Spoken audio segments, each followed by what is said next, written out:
Halo teman-teman, pada video kali ini kami dari kelompok 10 akan membuat video tutorial mengenai pembuatan bahan ajar yaitu elektronik LKPD. Apa sih ELKPD itu? Jadi, ELKPD yaitu singkatan dari Elektronik Lembar Kerja Peserta Didik. Elektronik Lembar Kerja Peserta Didik merupakan versi digital dari LKPD atau Lembar Kerja Peserta Didik yang biasanya digunakan dalam proses pembelajaran.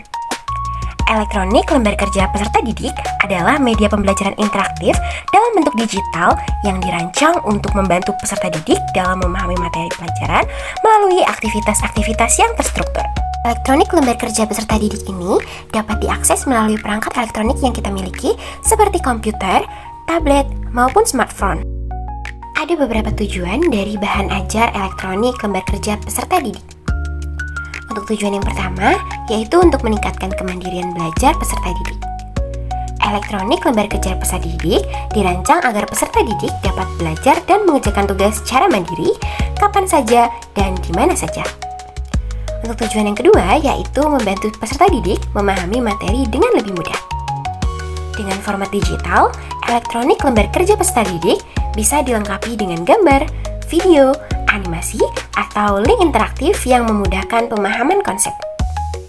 Tujuan yang ketiga yaitu menumbuhkan motivasi belajar. Tampilan menarik dan fitur interaktif dalam elektronik lembar kerja peserta didik dapat membuat peserta didik lebih tertarik dan semangat dalam belajar. Tujuan yang keempat yaitu meningkatkan efektivitas pembelajaran. Guru bisa menyusun elektronik lembar kerja peserta didik sesuai kebutuhan materi, gaya belajar peserta didik, dan tujuan pembelajaran, sehingga proses belajar menjadi lebih terarah dan lebih efisien. Tujuan yang kelima yaitu mendukung pembelajaran berbasis teknologi. Elektronik lembar kerja peserta didik merupakan bagian dari implementasi pembelajaran abad ke-21 yang mengintegrasikan TIK atau Teknologi Informasi dan Komunikasi dalam proses pembelajaran. Tujuan yang terakhir yaitu memfasilitasi penilaian dan umpan balik secara digital. Guru dapat dengan mudah menilai dan memberikan umpan balik secara langsung maupun platform digital yang digunakan untuk elektronik lembar kerja peserta didik. Sebelum kalian membuat elektronik lembar kerja peserta didik, pastikan kalian sudah menentukan materi dengan capaian pembelajaran dan tujuan pembelajarannya ya. Kelompok kami mengambil contoh materi dari kelas 5 bab 1 mengenai melihat karena cahaya dan mendengar karena bunyi. Dari materi tersebut, kami mengambil capaian pembelajarannya yaitu peserta didik dapat memahami fenomena gelombang bunyi dan cahaya dalam kehidupan sehari-hari. Dari CP tersebut, kami mengambil 2 TP atau tujuan pembelajaran. Yang pertama, peserta didik dapat menjelaskan sifat-sifat bunyi dan cahaya melalui percobaan sederhana dengan benar. Untuk tujuan pembelajaran yang kedua, yaitu peserta didik dapat mendemonstrasikan bagaimana sistem pendengaran dan penglihatan manusia bekerja dengan tepat. Nah, setelah kalian sudah menentukan materinya dengan disertai capaian pembelajaran dan tujuan pembelajarannya, sekarang kalian sudah bisa melanjutkan untuk pembuatan elektronik lembar kerja peserta didik. Pada video kali ini, kelompok kami akan memberikan tutorial bagaimana cara pembuatan elektronik lembar kerja peserta didik dengan menggunakan live worksheet. Langkah yang pertama, siapkan LKPD dalam format Word atau PDF. Kelompok kami membuat LKPD dengan menggunakan aplikasi Canva. Setelah LKPD sudah disiapkan, langkah yang kedua kita bisa membuka situs Live Worksheet. Setelah kita membuka situs Live Worksheet, kalian bisa membuat akun atau login jika sudah memiliki akun. Langkah yang ketiga, kalian bisa klik menu Make Interactive Worksheet, lalu kalian unggah file LKPD yang sudah kalian siapkan tadi ya.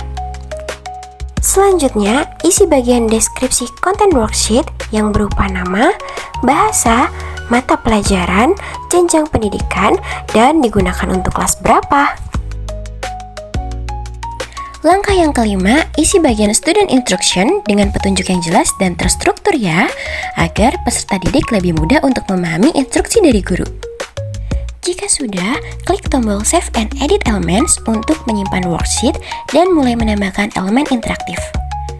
Penting untuk diingat, pastikan worksheet disimpan sebagai private ya, agar tidak melanggar ketentuan. Dan pastikan jangan gunakan konten dari internet atau hasil scan yang bukan buatan sendiri. Setelah worksheet berhasil disimpan, akan muncul notifikasi bahwa worksheet telah dibuat. Setelah itu, masuk ke menu Edit Elements untuk memulai menambahkan elemen interaktif ke dalam lembar kerja. Untuk langkah yang ke-8, tambahkan elemen interaktif seperti text file, checkbox, atau single choice dengan cara drag and drop ke worksheet. Lalu, isi jawaban yang benar agar bisa diperiksa otomatis. Sesuaikan elemen dengan kebutuhan soal ya. Selanjutnya, atur jawaban yang benar untuk setiap elemen interaktif yang kalian tambahkan. Pada elemen text file, kalian bisa menuliskan satu atau beberapa jawaban yang benar. Klik Add New Answer jika ingin menambahkan alternatif jawaban lain. Lalu, klik Save agar pengaturannya tersimpan.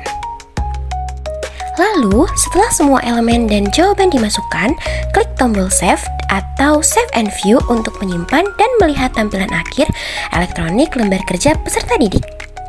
Pastikan semua soal tampil dan berfungsi sesuai dengan rencana ya. Jika semua soal sudah tampil dan berfungsi sesuai dengan rencana, elektronik lembar kerja peserta didik sudah siap dibagikan kepada peserta didik. Setelah LKPD disimpan di Live Worksheet, ada dua cara membagikannya kepada peserta didik. Pertama, tanpa akun peserta didik. Dengan cara klik Share Worksheet, pilih Get Link for You Student, lalu tentukan apakah siswa akan menulis nama sendiri atau menggunakan daftar nama yang telah dimasukkan. Setelah itu, salin link dan bagikan melalui WhatsApp, Google Classroom, atau media lain. Dan siswa dapat langsung mengisi serta klik finish setelah selesai. Cara yang kedua yaitu dengan akun siswa, di mana guru membuat akun untuk peserta didik dari menu guru. Kemudian peserta didik login menggunakan username dan password yang telah dibuat. Setelah itu, guru bisa langsung memantau hasil kerja peserta didik melalui akun guru. Sekian video tutorial dari kelompok 10. Terima kasih kepada teman-teman yang sudah menyaksikan tutorial ini sampai selesai.